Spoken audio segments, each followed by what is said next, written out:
લેટરકાંડના મુદ્દાને લઈને મહત્વના સીસીટીવી કબજે લાગ્યા છે। પાયલ ગોટીએ જ્યારે લેટરનું કુરિયર કર્યું એ સમયના સીસીટીવી ફૂટેજ સામે આવ્યા છે। અમરેલી લેટરકાંડને લઈને જ્યારે તપાસ ચાલી રહી છે ત્યારે દ્રશ્યો એ સામે આવ્યા છે સીસીટીવી ફૂટેજના કુરિયર ઓફિસના, જ્યારે પાયલ ગોટી કુરિયર ઓફિસ પર પહોંચી હતી અને તેણે જે લેટરનું કુરિયર કર્યું હતું એ દ્રશ્યો સામે આવી રહ્યા છે।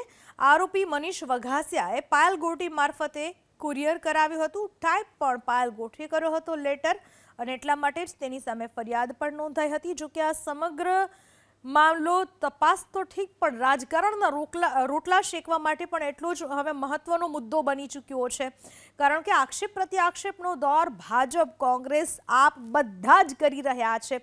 પણ ક્યાંક ને ક્યાંક હકીકતની ઘટના ભૂલાઈને કંઈક અવળા જ દોર પર તમામ રાજકીય પક્ષો પોતપોતાના લાભ ખાટવા માટે આરોપો લગાવી રહ્યા છે। આ આખી જે ઘટના હતી અમરેલી લેટરકાંડવાળી જે ઘટના, જેમાં આરોપ લગાવવામાં આવ્યા હતા એ ખોટા હતા, બીજા લોકોએ આરોપ લગાવ્યા, આ તમામ બાબતના આક્ષેપ થયા બાદ હવે પાયલ ગોટીનો મુદ્દો પણ એટલો જ ચર્ચામાં છે।